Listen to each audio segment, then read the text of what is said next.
Hi, welcome to this presentation on classification. Its learning objectives are to understand how biologists classify organisms according to how closely they are related, to view the characteristics of various organisms of different kingdoms, and to explain why a virus isn't classed as living. So we arrange organisms into different groups. Every different organism is a member of each one of these different groups. Starting at the top are the broadest categories, which is the kingdom, and as we go down the different groups, it becomes selectively more specific until we reach the species. Now, in an exam, you might be asked to remember the particular order of these groups, and an easy way of remembering this is through a mnemonic. For example, King Philip could only find good students, or keep pond clean, or Froggy gets sick. To help exemplify this, let's look at an example. First of all, let's try and remember the names of those different groups. Remember, it starts with kingdom, then phylum, class, order, family, genus, and species. Now I'm going to go through some of the Latin names for two different types of organisms.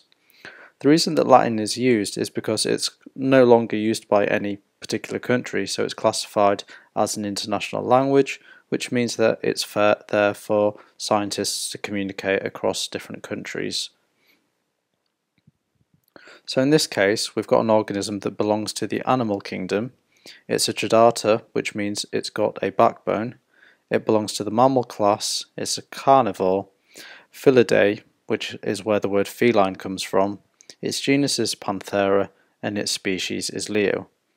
Any ideas which organism this might be? This is how we classify a lion. The next, again, it's another animal. Other kingdoms include things like plants and fungus and prokaryotes.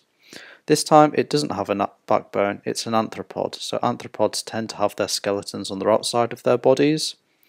It's an insect, and its genus and its species, or its binomial name, is the Coccinella transversalis. This is the classification of a ladybird, classifying these organisms into different groups.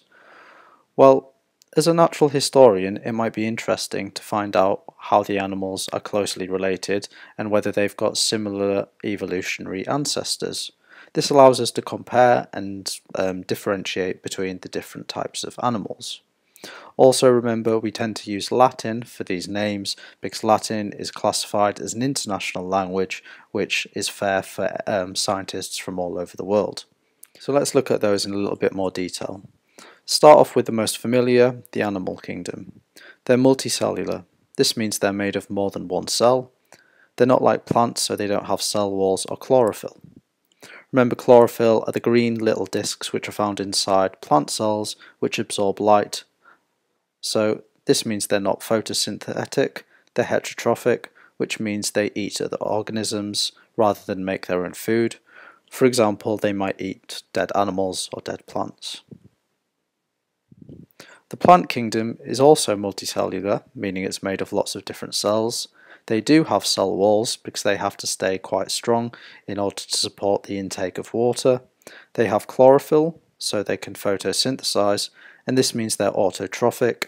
And autotrophic, if you think of auto as automatic and think of a trough as food, you can kind of figure out then that the word actually means that they make their own food and they need sunlight as well as carbon dioxide to do this.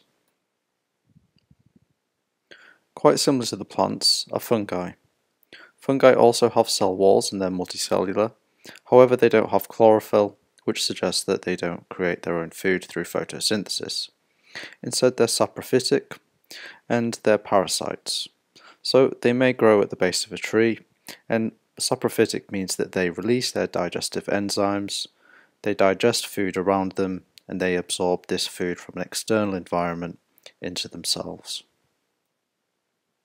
Getting a bit more complicated now, we've got the Protoctista.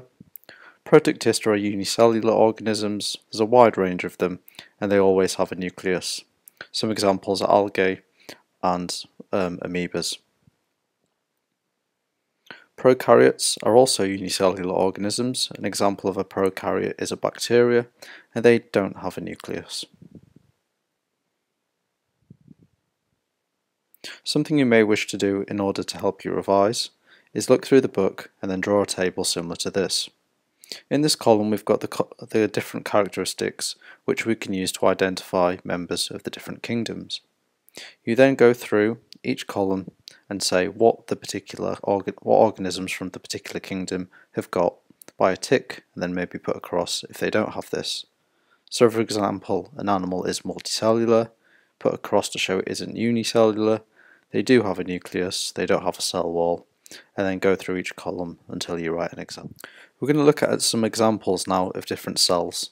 So this is an isolated cell. By looking at the different cell, you should be able to identify from which kingdom it belongs to. So although this is one cell, it's not actually from a member of the kingdom which only has unicellular organisms. Let's start simple. Does it have a nucleus? Well, we can see a nucleus here. Does it have a cell wall?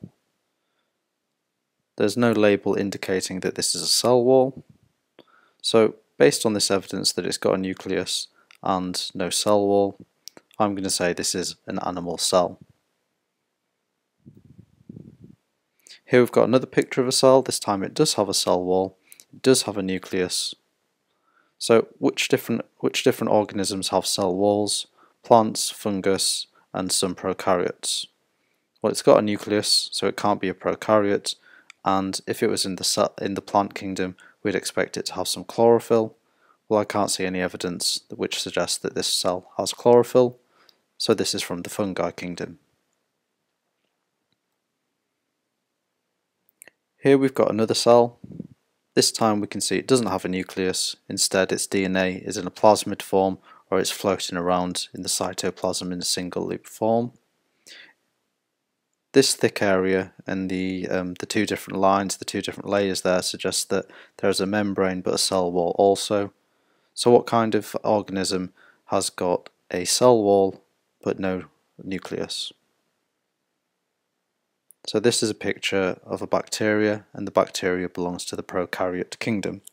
This is another picture of a cell. Although the picture is quite blurry, we can start to find some evidence to figure out which kingdom it belongs to. You can see along the edge it's quite narrow, which suggests it's a cell membrane rather than a cell wall.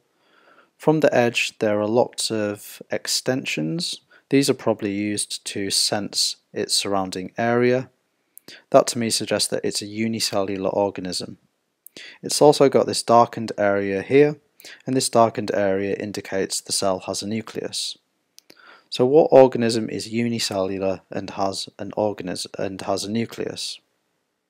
Well, things like amoebas, and amoebas such as this belong to the kingdom Protoctista.